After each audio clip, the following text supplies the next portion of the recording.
तो देखो बच्चों, लास्ट क्लास के अंदर हमने ये बात देख ली थी कि प्रोफेशन के लिए डॉक्टर, लॉयर, चार्टर्ड अकाउंटेंट सबकी मेंटल इंटेलेक्चुअलिटी और स्किल लगती है। इनके पास कोई प्रोडक्ट नहीं होता बेचने का, लेकिन अपनी सर्विसेज को दे करके वो अर्न करते हैं। उसे अपन प्रोफेशनल पीपल कहते हैं। और आज हम बात करेंगे इसकी फीचर्स के बारे में। तो आप लोग हेडिंग डालो, फीचर्स ऑफ प्रोफेशन। हेडिंग डाल दीजिए, फीचर्स ऑफ प्रोफेशन। प्रोफेशन के क्या क्या फीचर्स हैं लिखें। Following are the main features of profession. Following are the, साथ साथ नोट डाउन करें, मेन फीचर्स ऑफ प्रोफेशन। ठीक है, पहला फीचर हमारे पास इसके अंदर क्या आ जाएगा कि प्रोफेशन होने के लिए पहला फीचर क्या है। पहला फीचर है प्रोफेशनल डिग्री एंड नॉलेज होनी चाहिए। क्या होना चाहिए? Professional degree and knowledge.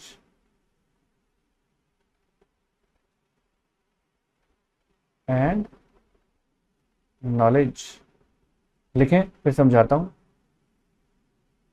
हालांकि मेरे लिखते लिखते जो चीज मैंने आपको अभी तक समझाई थी वो सारी चीजें आपको वैसे ही समझ में आ जाएंगी। लिखें, अ profession require, a profession require an individual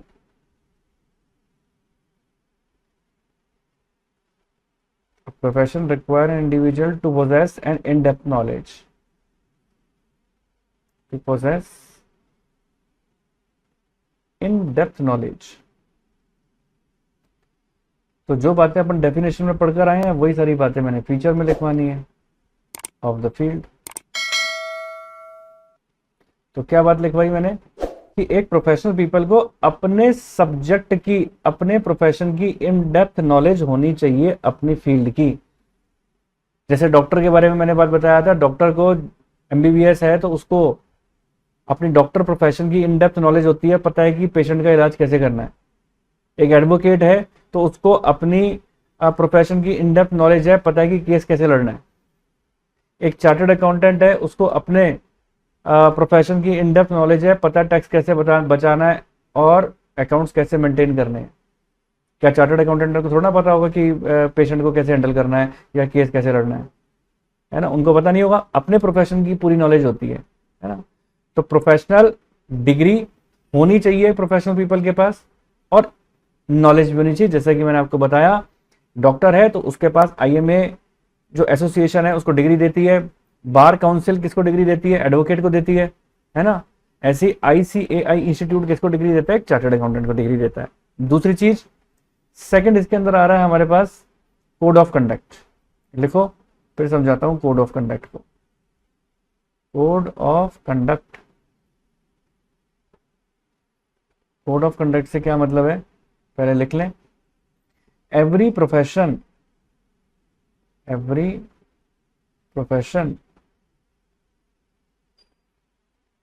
ठीक है, follows an ethical code of conduct, ethical code of conduct as prescribed by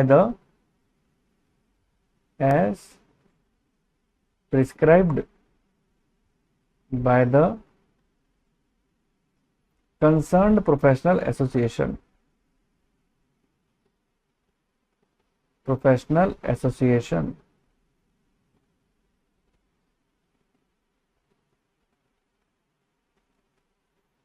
देखो, कोड ऑफ कंडक्ट क्या होता है? हर प्रोफेशन का अपना एक कोड ऑफ कंडक्ट होता है। एग्जाम्पल के तौर पे मैं बात बताता हूं, ये कोड ऑफ कंडक्ट है कि कोई भी डॉक्टर अपने पेशेंट को ढूंढने नहीं जाएगा।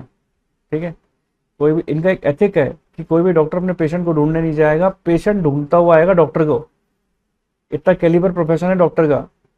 एडवोकेट कभी भी अपने क्लाइंट को ढूंढने नहीं जाएगा, क्लाइंट ढूंढता हुआ आएगा एडवोकेट को। कहने का मतलब है, प्यासा कुएं के पास जाता है, कुआं उठ के प्यासे के पास नहीं आता। तो ये इनको कोड ऑफ कंडक्ट सिखाया गया इस बात का कि आप कभी भी एडवर्टीजमेंट नहीं करेंगे कभी देखा है डॉक्टर का एडवर्टीजमेंट हो रहा है कि मेरे यहाँ से इलाज कराओ या मेरे यहाँ से आप केस लड़ो, ठीक है, तो आप जीत जाओगे, ऐसे उनको अलाउड नहीं होता है ना।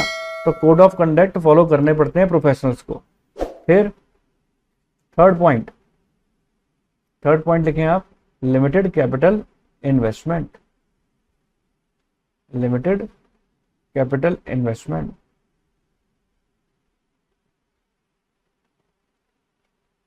अब देखा जाए तो कैपिटल इन्वेस्टमेंट क्या होती है एक प्रोफेशनल पीपल की, जब आप डॉक्टर के पास भी जाते हो तो क्या उनकी इन्वेस्टमेंट है? कोई इन्वेस्टमेंट नहीं होती। किसी आप एडवोकेट के चैम्बर में जाते हो तो क्या इन्वेस्टमेंट होती है?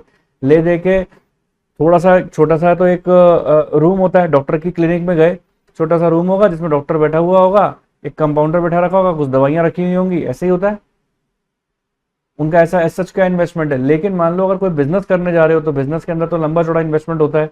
आपको प्रोडक्ट खरीद के बैठने पड़ते हैं, रॉ मटेरियल खरीदना पड़ता है, उसको फिर बेचना पड़ता है या प्रोसेस करना पड़ता है, एक लंबा चौड़ा इन्वेस्टमेंट होता है बिजनेस के अंदर। तो लेकिन प्रोफेशनल पीपल के लिए क्या बेनिफिट होता है कि उनका इन्वेस्टमेंट नाम की कोई चीज नहीं होती, ठीक है, लंबी चौड़ी कोई इन्वेस्टमेंट नहीं होती। अगर होता भी है तो टेबल चेयर खरीदनी पड़ेगी, थोड़ा एक आध सोफा खरीदना पड़ेगा कि कोई आ जाए तो पेशेंट आ जाए तो उनको वहां पे बैठा दें, वेटिंग रूम बनाना पड़ेगा, ठीक है, और एक कंपाउंडर रखना पड़ेगा, बस इतना ही होता है।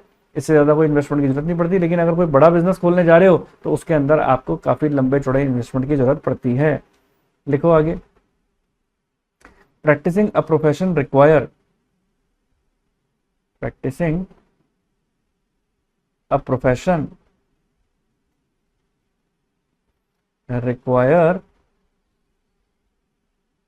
Limited capital investment. Limited capital investment, ठीक है, आगे बढ़ो।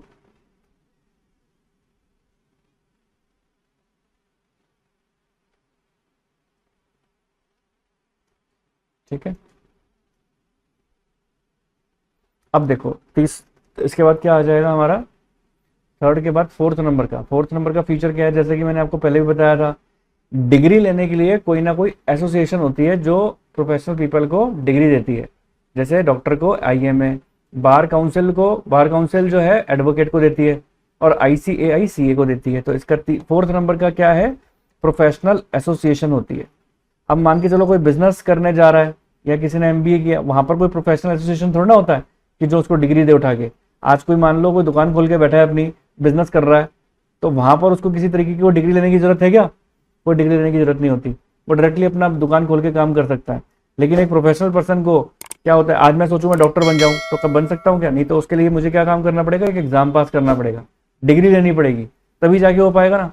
बिना डिग्री लिए थोड़ा हो सकता है। तो एक एसोसिएशन है जो डिग्री देती है। अब जैसे मैंने सीए का एग्जाम पास किया है तो मेरे पास सर्टिफिकेट है किस चीज का? आईसीएआई ने मुझे डिग्री दी है किस चीज की? सीए का सर्टिफिकेट दिया है मुझको। ये चीज होती है, ठीक है ना। तो आगे बढ़ो आप। एक एसोसिएशन होती है जो प्रोफेशनल पीपल को क्या करती है? एग्जाम पास करने पर डिग्री देती है और ये अलाउ करती है कि आप अपना प्रोफेशन कर सकते हैं। Every profession is associated.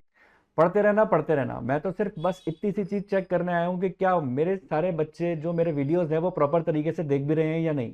अगर आप लोग मेरे वीडियो प्रॉपर तरीके से देख रहे हैं तो ये वीडियो आप किस मिनट पर कितने टाइम पर देख रहे हैं वो मुझे जल्द से जल्द कमेंट बॉक्स में नीचे लिख कर दें, और कौन सा टॉपिक इस वीडियो पर आपने देखा। तो मिलते हैं अपने नेक्स्ट टॉपिक के साथ, कंटिन्यू करते हैं अपना अगला topic. Every profession is associated with a professional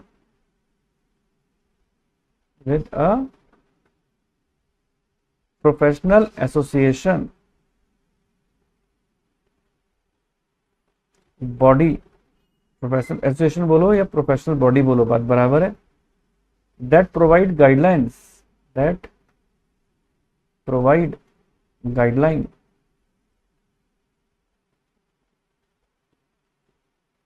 for the behavior and code of conduct, public code of conduct of the member, ठीक है ना। अच्छा, इसमें इसकी जो 5th नंबर का फीचर क्या है, रेस्ट्रिक्टेड एंट्री है। आज वैसे कि मैं आपको पहले बता चुका हूँ, कोई भी सोचे कि मैं डॉक्टर बन जाऊं तो नहीं बन सकता। कोई भी सोचे मैं सीए बन जाऊं, आप तुम सोचो मैं सीए बन जाऊं कल से मैं सीए, ऐसे नहीं हो सकता। उसको क्या काम करना पड़ेगा, पहले सीए का एग्जाम पास करना पड़ेगा, तब वो सीए बन सकता है ना।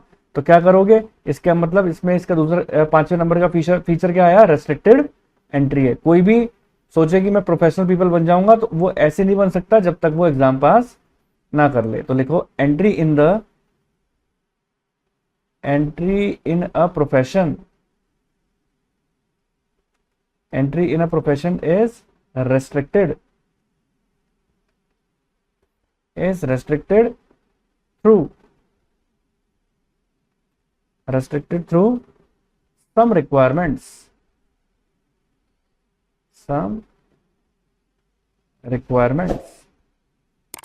ठीक है, such as profession of a specific degree, such as a profession of a specific degree,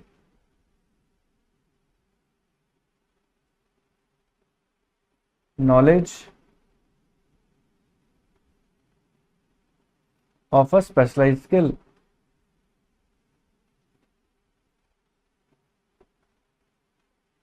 knowledge of a specialized skill, and membership of some professional association, and membership of some professional association. क्या बोला इसमें, यही ना, क्या होना चाहिए, देखो highlight कर देता हूं। क्या रिक्वायरमेंट है, such as profession of a specific degree, आपके पास डिग्री होनी चाहिए, नॉलेज होनी चाहिए आपको, आपके स्पेशलाइज स्किल की, जो भी आपका प्रोफेशन है उसकी नॉलेज होनी चाहिए, और आपके पास मेंबरशिप होनी चाहिए किसी प्रोफेशनल एसोसिएशन की, जैसे कि ये बार काउंसिल एडवोकेट के लिए, और IMA Indian medical association doctor के लिए, ये आपके पास इनकी डिग्री होनी चाहिए। और last and the final feature इसका कौन सा है, सर्विस मोटो। सर्विस मोटो आपको क्या बात बोलता है, सर्विस मोटो ये बात बोलता है कि डॉक्टर का मेन जो एम है वो क्या होना चाहिए, सर्विस देना होना चाहिए, पैसा कमाना नहीं होना चाहिए। ये नहीं होना चाहिए कि आज जैसे एग्जांपल के तौर पे प्रोफेशनल पीपल का बता रहा हूँ, ऐसा नहीं है कि डॉक्टर के पास कोई पहुंच गया और उसके पास पैसे नहीं है तो डॉक्टर को ये बात पहले बोला जाता है कि आपका मेन मोटिव क्या है, प्रॉफिट कमाना नहीं है, सर्विस मोटो है। कल को किसी के पास पैसे नहीं भी है तो ऐसा नहीं कि आप उसको मरने के लिए छोड़ दो, उसको आपको क्या काम करना पड़ेगा, उसका इलाज करना पड़ेगा। कोई कह रहा है नहीं आपकी 500 रुपये फीस है, मेरे पास ऐसा 200 रुपये है डॉक्टर साहब, आप प्लीज मेरा इलाज कर दो, तो ऐसा नहीं तुम मर, तेरा इलाज नहीं करता मैं, ऐसा नहीं कह सकता है वो डॉक्टर। सर्विस मोटो के अंदर उनको क्या सिखाया जाता है कि आपका पहला धर्म क्या है ना, सेवा, सेवा परमो धर्म, ये आप सिखाया जाता है उनको कि सेवा ही हमारा सबसे पहला धर्म है। ऐसा नहीं कि पैसे के चक्कर में आप किसी को मरने के लिए छोड़ दोगे। ऐसे एडवोकेट के लिए भी, कोई भी प्रोफेशनल पर्सन है, उनका जो मेन मोटिव क्या होता है, सर्विस देना उनका पहला मेन मोटिव होता है। ठीक है, लिखें एवरी प्रोफेशनल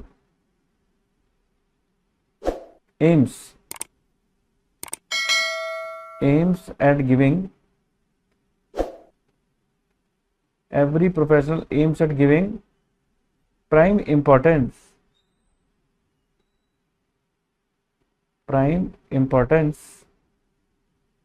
to client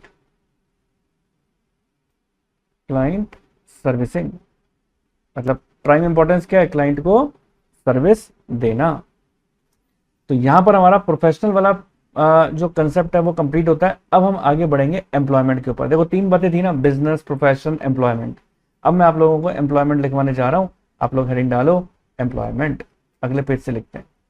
ठीक है, हेडिंग डालो एम्प्लॉयमेंट, एम्प्लॉयमेंट। ठीक है ना, क्या होता है देखो employment,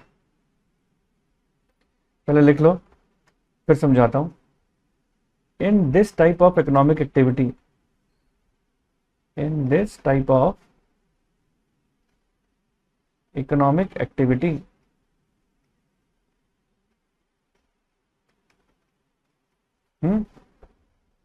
individuals are hired by an organization, individuals are hired by an organisation,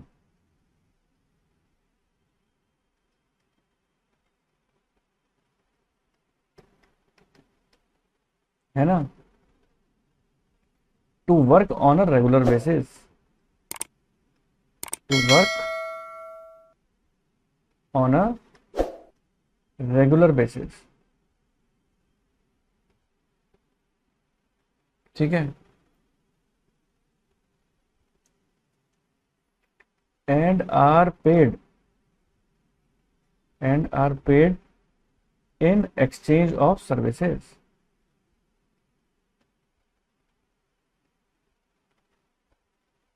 कि क्या चीज मैंने आपको बताई, मैंने आपको ये चीज बताई कि ऐसा एम्प्लॉयमेंट क्या चीज होती है, एम्प्लॉयमेंट वही है जहां पर एम्प्लॉय क्या काम करेगा, लिखा ना इन this type of economic activity, ये एक ऐसी इकोनॉमिक एक्टिविटी, फ्री में तो काम करता नहीं है एम्प्लॉय, इकोनॉमिक एक्टिविटी के लिए करता है, कहीं ना कहीं जाता है। अर्निंग के पॉइंट ऑफ व्यू से individuals are hired by an organization, वो पर्टिकुलर इंडिविजुअल जो एम्प्लॉय है, ऑर्गेनाइजेशन उसको हायर करता है, यानी अपनी सर्विसेज देता है और उसके अगेंस्ट में पैसे मिलते हैं उसको, by an organization to work on a regular basis. अब एक बात बताओ, आज कोई बिजनेसमैन है, ठीक है, कल को मान लो अगर वो अपने डिसीजन खुद लेने वाला है, कल को छुट्टी भी ले लेता है, ठीक है, तो उससे कोई पूछने वाला नहीं है। लेकिन एम्प्लॉयमेंट के अंदर रहते हुए क्या वो अपने आप छुट्टी ले सकता है? नहीं ले सकता ना, ठीक है, उसको बॉस से परमिशन लेनी पड़ेगी। तो इसमें क्या बताया, टू वर्क रेगुलर बेसिस पर करता है and are paid in exchange of services, और उसके अगेंस्ट में, उसकी सर्विसेज के अगेंस्ट में उसको पे किया जाता है। तो आपने देखा किस तरीके से वर्क होता है, कैसे किया जाता है, यहाँ पे बॉस सामने होते हैं, उनकी मर्जी होती है, उसके काम को एक्सेप्ट करेंगे नहीं करेंगे, उसके अगेंस्ट में उसको क्या किया जाता है, उसको पेमेंट किया जाता है। तो उससे अपन क्या बोलते हैं, उसे अपन एम्प्लॉयमेंट बोलते हैं। तो एम्प्लॉयमेंट का समझ गए आप कि एम्प्लॉयमेंट का मतलब क्या है। अब देखो आगे, अब आती है देखो बात यहाँ पर, अब हम इसके बारे में लिखेंगे इसके फीचर्स, इसके फीचर्स क्या हैं, ऐसी क्या चीज इसमें एक्स्ट्रा है जो कि आपको प्रोफेशन के अंदर और जो कि बिजनेस के अंदर नहीं मिलती, जो इसके अंदर मिल जाती है, ठीक है। फीचर्स ऑफ एम्प्लॉयमेंट लिखना चालू करो मेरे साथ साथ, फीचर्स ऑफ एम्प्लॉयमेंट। पहला फीचर, इजी कमेंसमेंट। अब बिजनेस को कमेंसमेंट करने के लिए आपको क्या काम करना पड़ता है, कमेंसमेंट मतलब होता है शुरुआत। बिजनेस को शुरुआत करने के लिए आपको पहले इन्वेस्टमेंट करना पड़ेगा, ठीक है, हर चीज की सारी व्यवस्था करनी पड़ेगी, लेकिन इसमें तो ऐसा कुछ भी नहीं है, इजी कमेंसमेंट है, जाओ जॉब करो, पूरे महीने में जब जॉब करोगे महीने के आखिर में आपको तनख्वाह मिल जाएगी, आपको आपकी सैलरी मिल जाएगी। तो कमेंसमेंट इजी है, जब चाहो जब चालू हो जाओ, इजी कमेंसमेंट लिखना चालू करो इसके अंदर। Employment commences as soon as, employment commences, commences मतलब होता है स्टार्ट करना, as soon as the appointment letter, as soon as the appointment letter and the service agreement is signed, and the service agreement is signed। समझ गए इस बात का मतलब, जैसे ही आपको अपॉइंटमेंट लेटर मिला कि हाँ जी कल से आना है, जैसे ही आपने सर्विस एग्रीमेंट साइन किया तब से आपकी जॉब चालू। Service agreement is signed by the employ. क्या कोई कैपिटल की रिक्वायरमेंट होती है? नहीं, नो कैपिटल रिक्वायरमेंट, क्योंकि बिजनेस करने के लिए तो आपको कैपिटल की रिक्वायरमेंट होगी, इसमें आपको कोई कैपिटल की रिक्वायरमेंट भी नहीं होती, नो कैपिटल रिक्वायर्ड, है ना, लिखो नो कैपिटल रिक्वायर्ड। भाई आप एम्प्लॉय जब जाता है कहीं जॉब करने तो कोई पैसे थोड़ा देकर आता है, उल्टा सर्विस देने पर उसको पैसे मिलते हैं। No capital is required to enter into a service और एम्प्लॉयमेंट, ठीक है जी। उम्मीद है यहां तक की बात अच्छी तरह समझ में आई होगी आपको। तो उम्मीद करता हूं आप लोगों को मेरा वीडियो अच्छा लगा होगा, पसंद आया होगा। मेरा वीडियो अच्छा लगा, पसंद आया तो इसको लाइक कर देना, चैनल पे नहीं हो तो सब्सक्राइब कर देना और अपने फ्रेंड सर्कल के साथ ज़्यादा से ज़्यादा शेयर कर देना। तो जल्द से जल्द मिलते हैं अपने नेक्स्ट वीडियो के साथ। तब तक के लिए ओके, टाटा, बाय बाय।